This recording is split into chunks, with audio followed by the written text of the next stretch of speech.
So Boustead, listed arm of LTAT, it hasn't been doing well lately.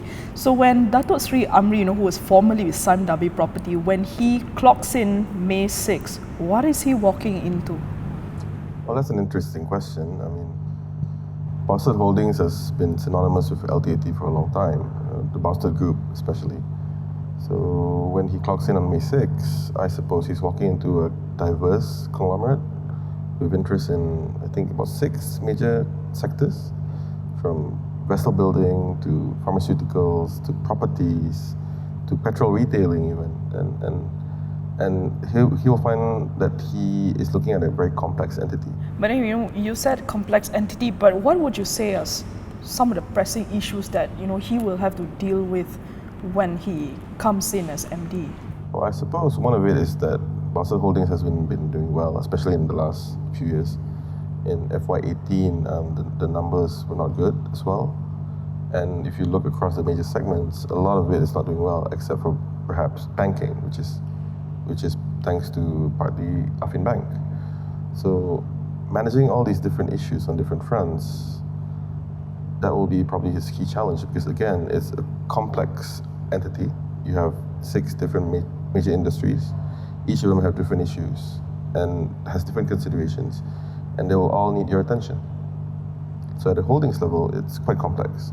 Never mind that some of these major segments they comprise listed entities on their own. For example, the heavy industries, it contains their stake in Boustead Heavy Industries, the shipbuilding company. Pharmaceuticals, it also contains their controlling stake in Pharmaniaga, for example. So managing these listed subsidiaries also is going to be a key challenge for him.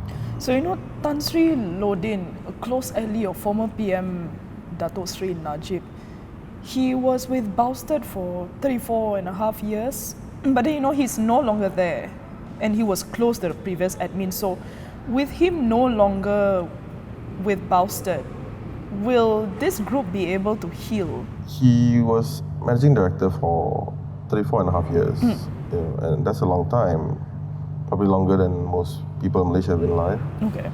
So the way that the group is structured, I think, is a reflection of the times when he came in. It made sense to have a conglomerate structure. Okay. But again, times have changed, and we can see that LTAT, the main shareholder, the majority shareholder of Boustead Holdings, correct, is also needed to evolve. It needs to evolve as well, and with that, Boustead Holdings also need to rethink how it's going to be in the coming years. How its structure needs to evolve, and I think that's one of the key things that Amrin will be looking at. To get Boustead to a healthier state, is breaking it up one of the best solutions? Like what other GLCs went through. We saw what happened with Sime Darby, we saw what happened to UMW. So will breaking Boustead up be the best option now? Well, of course, not being on the inside, it's hard for us to say if any particular option is the best option. Okay. But from the outside, it looks like an option that cannot be ruled out, I suppose. And if you look at it, Datuk Sri Amrin is walking into Boustead Holdings. It's a complex entity with major stakes in 6 different primary industries. And what the situation presents itself is, if he can simplify and have less on his plate, while at the same time improving the governance at these segments, would that be a good way forward? I guess it's something that we'll have to wait and see. So Kari, LTAT, major shareholder of Boustead, it has been in the news for not very, very good reasons. There were dodgier deals. We had the AS, we had the land swap deals, and then very recently the impairment issue. So with what's happening at the top, will this actually bleed into the listed subsidiaries? I think a key point to note there is that a lot of the things happening at LTAT is not very clear to the outside world, to the public. And the new CEO has come in, and last week we saw her in Parliament in her first press conference ever. And she was explaining the misreporting or rather the over-reporting of LTAT's profits last year. And I think the question then is whether is that all there is for her to fix, or are there more burning issues that she's looking to address as CEO. She's been there for, I think, more than half a year. And pretty soon, I think it will be clearer what her plans are and what are the issues she's looking at. She had experience helming KWAP, and she did say once that diversification is necessary. So is there a possibility that LTAT will get Boustead to diversify even further, although we know that most of their subsidiaries are not doing very well?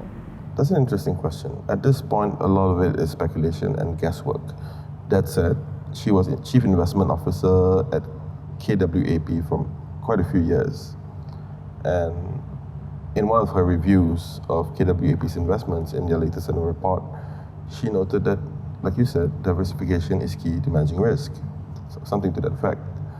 So going by that statement and looking at how LTAT's investments are pretty chunky in a sense, they're concentrated in the Boustead group of companies, more or less, it makes sense that rebalancing is probably on her agenda at some point to reduce risk and to safeguard against downturns.